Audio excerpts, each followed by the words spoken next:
Is $1 million enough to retire at age 60? That's the question we want to answer in this video.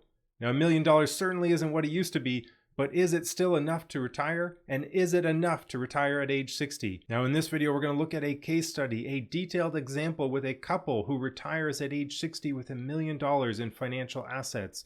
We're going to take a look at whether or not they can retire. We're going to take a look at what their spending level looks like. We're going to see what they can do to optimize taxes in retirement. We're going to see what their success rate looks like as well, and whether or not they'll run out of money in the future. Now, $1 million is a lot of money, but retiring early at age 60 is challenging. Now, it's not as difficult as retiring at age 55. If you watched one of our previous videos, you'll know that retiring at age 55 requires about $2 million in financial assets. If you didn't watch that video, I'll put a link in the description for this video.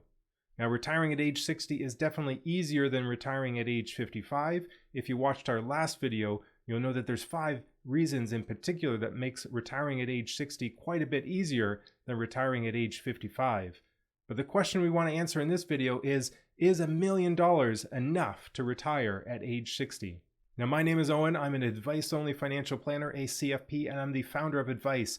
Advice is an easy and powerful retirement planning platform that you can use to build your own custom retirement plan. Our AI strategies make it incredibly easy to build a custom accumulation and decumulation plan specific to your situation. If you don't have a retirement plan yet, I highly encourage you to get started with Advice. It's just $9 per month.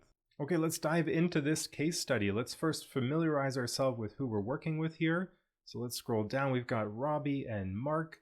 Robbie and Mark are both age 60. They have retired, and now we're trying to create a retirement decumulation plan with about $1 million in financial assets.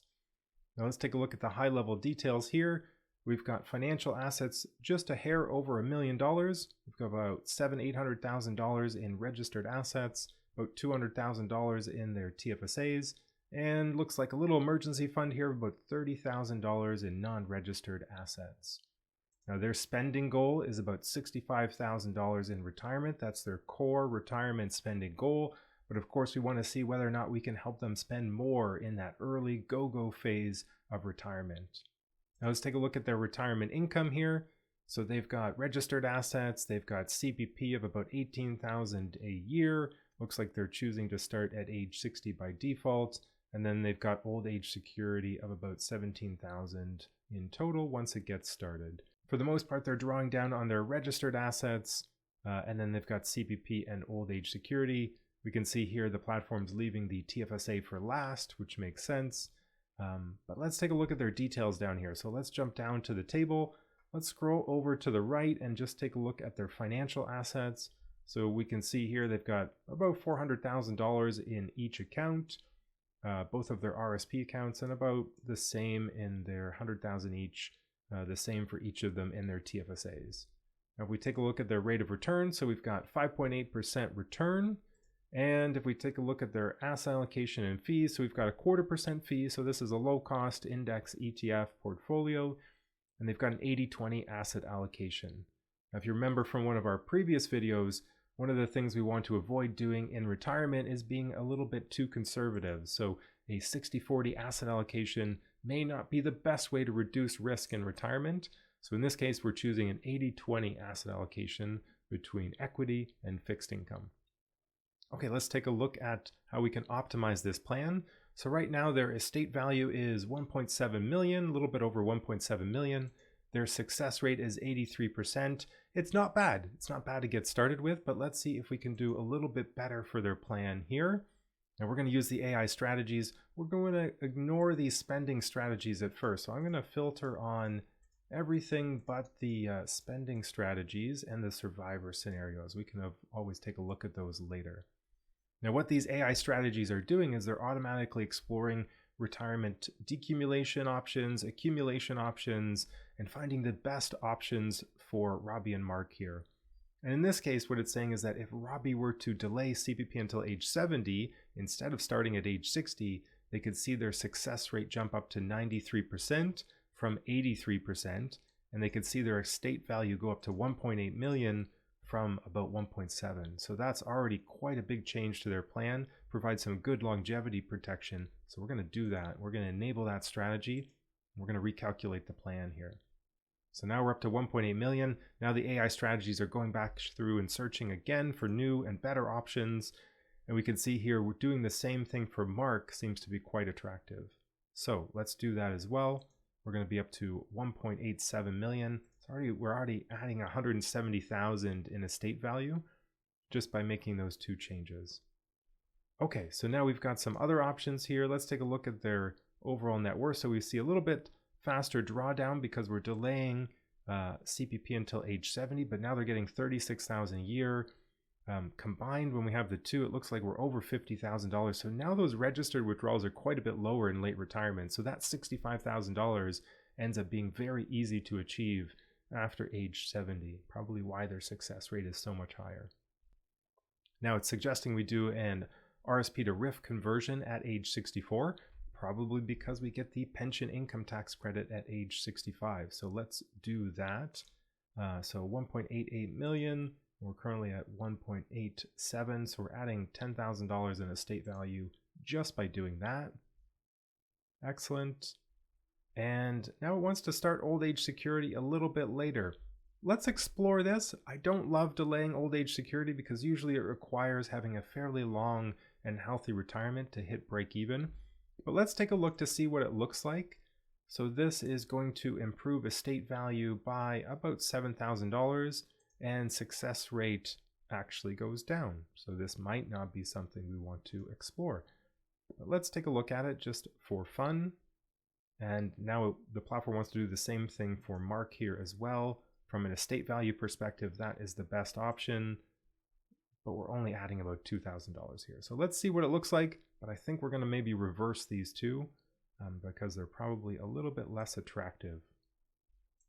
So from an overall income perspective, we're drawing more on the registered assets. We're delaying old age security and CPP. But I think for old age security, that's probably not something we want to explore. So let's reset all these. Let's filter on the OAS strategies. And let's just set that back to age 65 for both of them. And we're going to see their estate value drop by about $9,000. But their success rate actually goes up slightly. So this might be a better option for them. Perfect.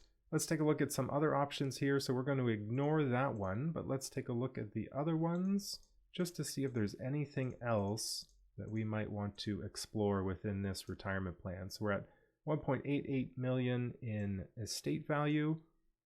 It looks like there's some accumulation. Oh, sorry, let's filter by estate here. Looks like we've got another RSP to RIF conversion, rather small here.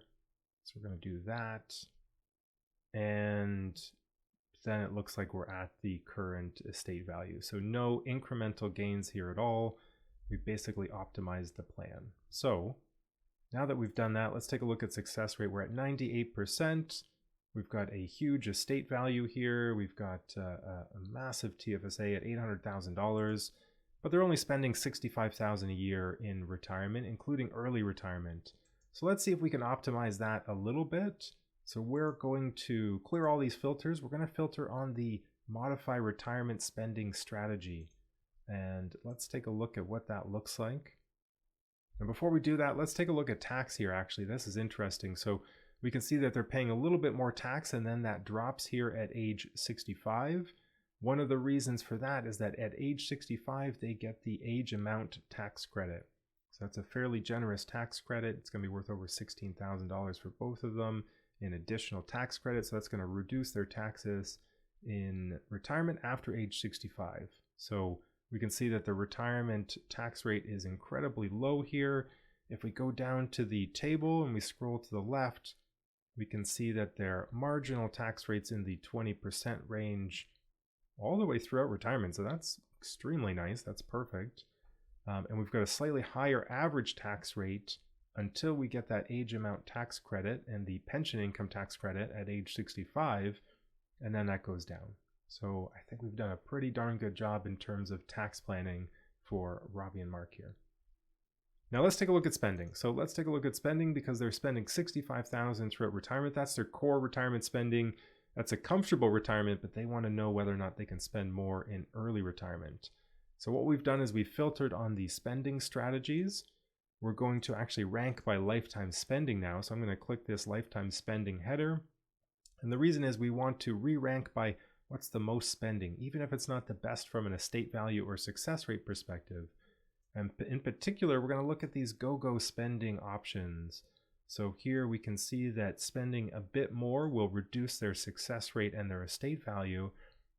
But if we look at this, so spending an extra $3,000 a year until age 75 only decreases their success rate to 91%. So that's still 9 in 10 chance of having quite a bit of money left over at the end of retirement.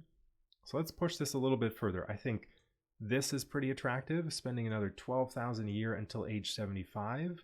That's a 67% success rate. Let's take a look at that first. So when we recalculate this, the platform is automatically going to add that extra spending. So now we're at $77,000 a year in early retirement, $65,000 a year after age 75. And now we can see they draw down their financial assets a bit faster, but they've still got $350,000, $400,000 here. And that just lasts them all the way throughout the rest of retirement. So that looks pretty attractive. They draw down on their TFSA in late retirement, supplementing their CPP and OAS.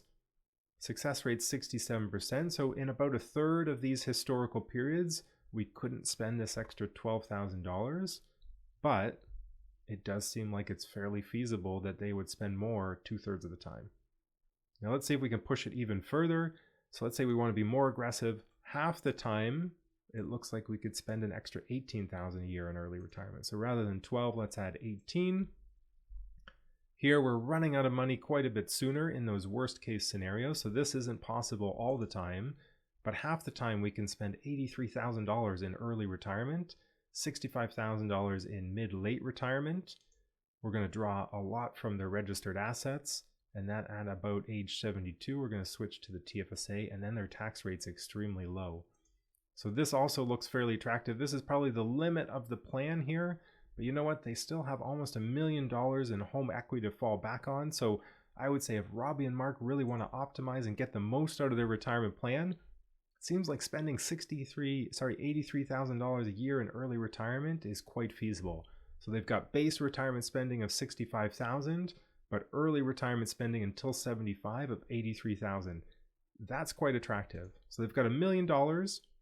They've got some good CPP and OAS benefits. They're going to draw that all down, and they're going to spend about $83,000 in early retirement, 50% of the time, and then maybe about a third of the time they need to cut that back. But this looks quite attractive. I would say this is a fairly good retirement plan. $1 million certainly seems like it's enough to retire at age 60 if you've got some healthy Canada Pension Plan benefits and of course full old age security. $1 million definitely seems like it's reasonable to have a healthy and long retirement with some fairly good retirement spending. Thank you so much for watching. I'd love it if you like and subscribe, and we'll see you at the next one.